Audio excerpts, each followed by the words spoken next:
여러분 반갑습니다. 오늘 같이 보실 말씀은 창세기 35장 9절에서 13절입니다. 야곱이 밧단 아람에서 돌아오매 하나님이 다시 야곱에게 나타나사 그에게 복을 주시고 하나님이 그에게 이르시되 내 이름이 야곱이지만은 내 이름을 다시는 야곱이라 부르지 않겠고 이스라엘이 내 이름이 되리라 하시고 그가 그의 이름을 이스라엘이라 부르시고 하나님이 그에게 이르시되 나는 전능한 하나님이라 생육하고 번성하라 한 백성과 백성들의 총회가 내게서 나오고 왕들이 내 허리에서 나오리라. 내가 아브라함과 이삭에게 준 땅을 내게 주고 내가 내 후손에게도 그 땅을 주리라 하시고 하나님이 그와 말씀하시던 곳에서 그를 떠나 올라가시는지라. 아멘.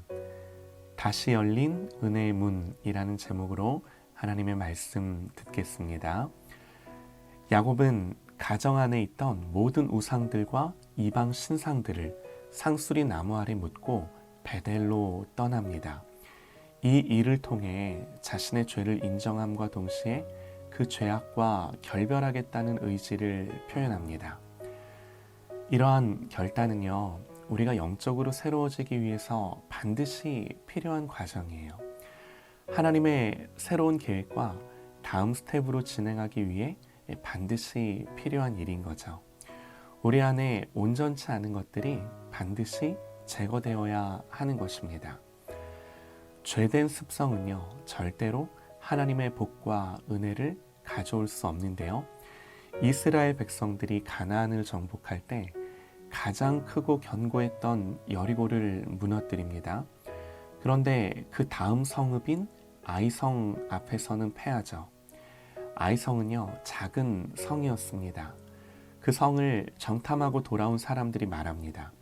여호수아에게로 돌아와 그에게 이르되 백성을 다 올라가게 하지 말고 2-3천 명만 올라가서 아이를 치게 하소서.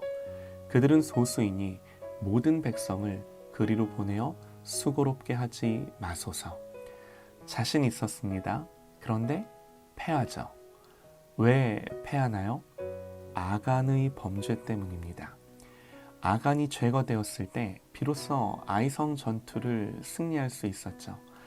이렇듯 우리의 죄된 습성을 가지고는요, 절대로 하나님의 다음 단계로 나아갈 수 없는 거죠.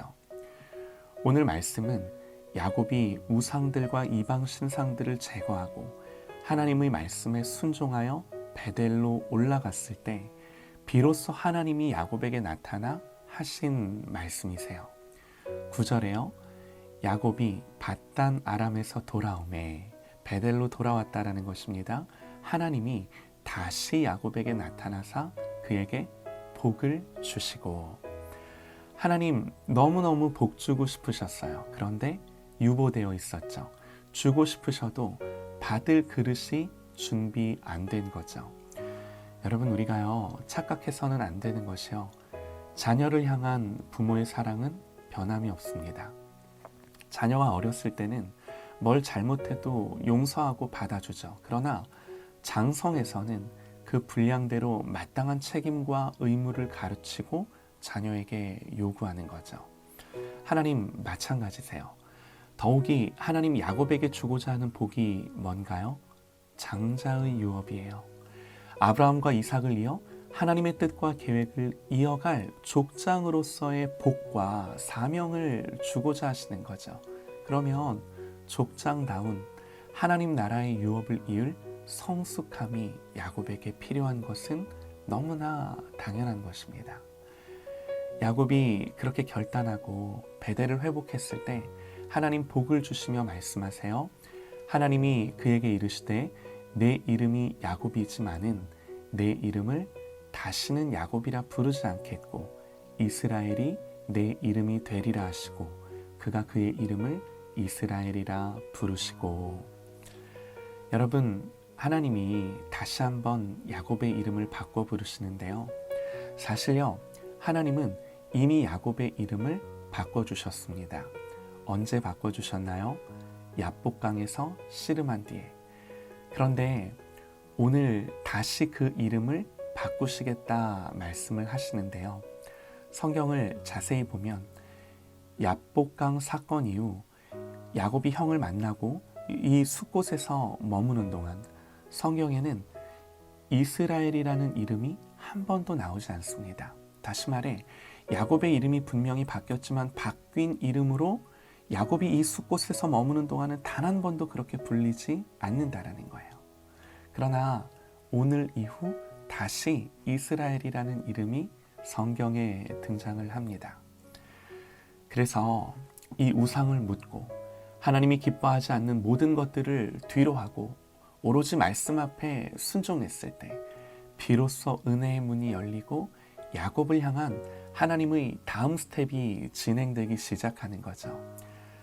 사랑하는 여러분, 우리의 인생 속에도 이러한 죄를 끊어내는 결단과 베델이 회복되는 영적인 각성이 일어나야만 하는 것입니다. 그래야 다시 은혜가 흘러가는 거예요. 그런데요, 여기서 진짜 중요한 건요, 지금 하나님 자신이 그려가시고 움직여가시는 야곱의 인생이 보이실까요? 베델로 올라가지 않고 숲곳에 머물고 있을 때 하나님은 여러 사건들로 야곱을 더 이상 그곳에 머물지 못하게 하시고 그의 삶을 흔들어서라도 막다른 곳으로 몰아가서라도 하나님이 원하시는 자리로 야곱을 지금 이끌어가고 계시고 있는 거죠. 여러분, 하나님의 은혜입니다. 이 은혜가 저와 여러분에게 있음을 믿으시기 바랍니다. 이 은혜를 신뢰하십시다. 그리고 실제로 돌아가고 결단하는 각오도 있어야 하는 거죠. 하나님이 하게 하십니다. 하나님이 이 은혜를 주십니다. 이 은혜를 온전히 바라며 주님만을 붙들고 하나님 앞에 머물고 결단하고 각오하는 이러한 매일의 삶을 살아가는 저와 여러분 되시기를 간절히 소망합니다. 하나님 우리를 이렇게 인도하십니다.